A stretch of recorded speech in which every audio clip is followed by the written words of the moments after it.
Hello everybody, my name is Salty and welcome back to another video on my channel.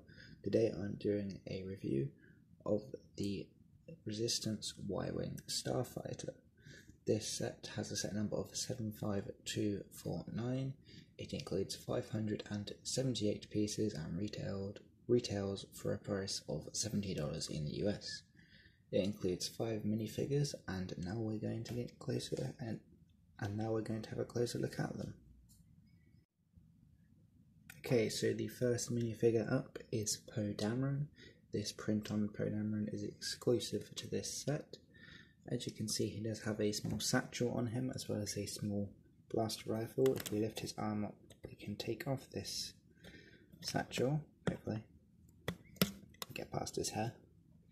Now you can see his print a little bit better. He does have a very nice torso print and a very nice like scarf that is printed on him. He does also have the thigh holster on his leg printing, similar to Han Solo's.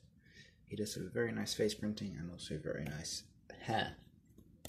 Now if we flip him around, you can see his back printing and the back of his hair.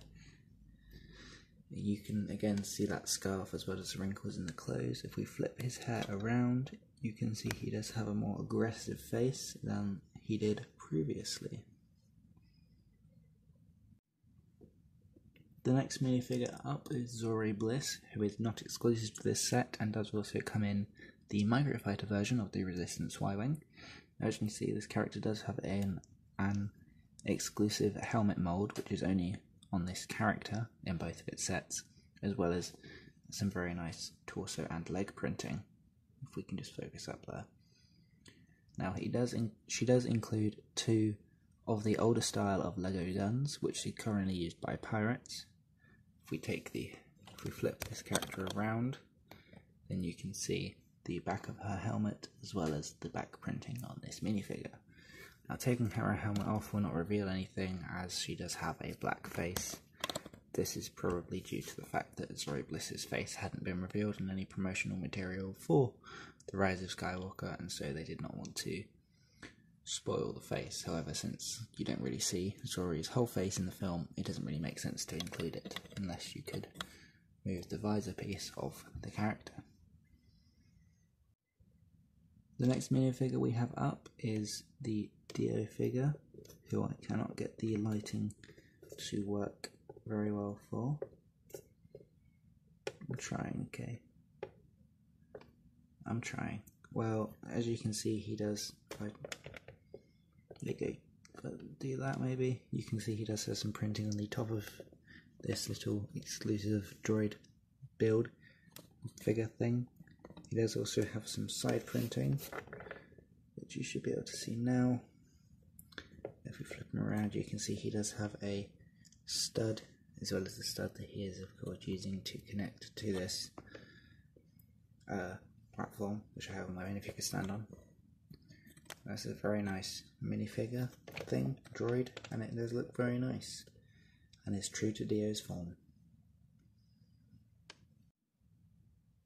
The next minifigure we have up here is this Astromech Droid, which is exclusive to this set. This does not have a name on the box of the set, but it probably does in canon. As you can see, it does have the regular build for an Astromech Droid, not the same headpiece as R2-D2, but we have seen this headpiece before. This is a very nice colour for an Astromech Droid, as well as the printing on the body that is very nice.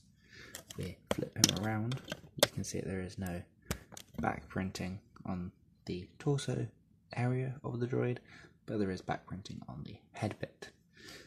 Now overall, this is a very nice minifigure, and also a very bright colour, which does add a splash to the middle of the set. Finally here we have a First Order Snowtrooper with a cape. No, it's a First Order Snowtrooper, that's kind of a Stormtrooper. Snowtrooper, maybe? I don't know. Well, as you can see, it does have a very nice headpiece, which was previously used for the Force Awakens Snowtrooper, as well as a very nice torso print and a medium-sized blaster rifle in black, which is good to see. Flipping it around, you can see that it does have a printing on the back of its headpiece, as well as a cape, which is made out of the older cape material, I think. And if we rotate it round, you can see that he does have back printing. Now place your bets on his face. As you probably thought, it is an angry clone face. And that kind of makes it look like he has a dress, as opposed to being a First Order Snowtrooper. So we just rotate it, and I knocked the figure over. What if I just rotate the cape around now while you can't see him, and then put him back on for you? Oh, I think this is a very nice minifigure, and it can kind of lead your other First Order Stormtroopers when they are searching the houses on Kijimi. And here we have the star of the show, the Resistance Y-Wing itself. Now it's a bit hard for me to get this all in a shot, but I will explain all of it to you. As you can see at the front here, we do have, if I don't hit the wall by me, we do have some faux blasters, as well as the cockpit and some very nice sticker detail. Flipping it over, you can see it is all rounded off, and there is some landing gear which can be folded back up. Now here are these spring-loaded shooters, which are very difficult to get in shot. So if you get your spring-loaded missiles, then you can put these in upright, as long as I don't ruin the box. You can put these in upright and then shoot them by pressing down back here. So if we just do that, there we go. Flipping this back around to the cockpit, instead of going to the underside, we shall look at the top. And you can see that there is a very nice amount of detail in that cockpit. If I can get the light to shine correctly, there you go. Now putting this down, you can of course use Zorii Bliss to pilot this Y-Wing. So if we make her, if I don't throw her, we make her sit down, then we can close this up and she can be piloting this Y-Wing. I don't think you can see her, but she's in there. Now we do have our Astromech Droid, which we can put in the back here. Just slots in, as long as these guns aren't in the way. We'll just slot in there. And here is a rotating gun turrets, which do spin around. If you just do that.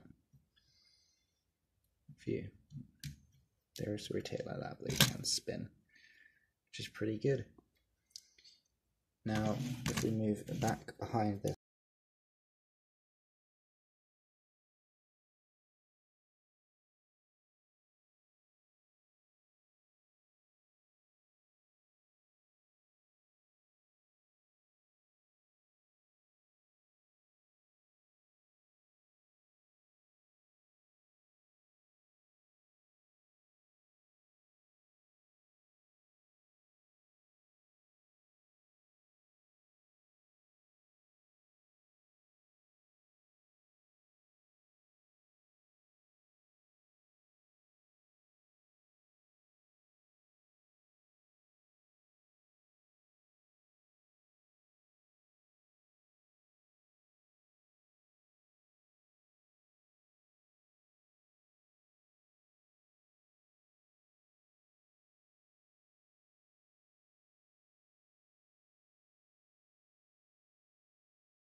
overall, I think that the Resistance Y-Wing is a very nice set.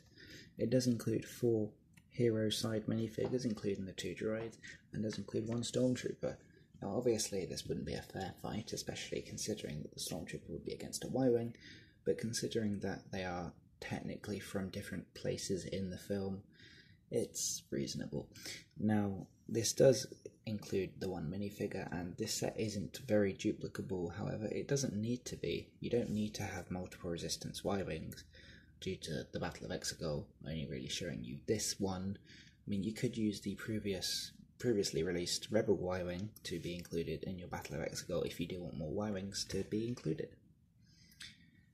Now, I think that would probably make the most sense, so this set doesn't really need to be duplicable in that way.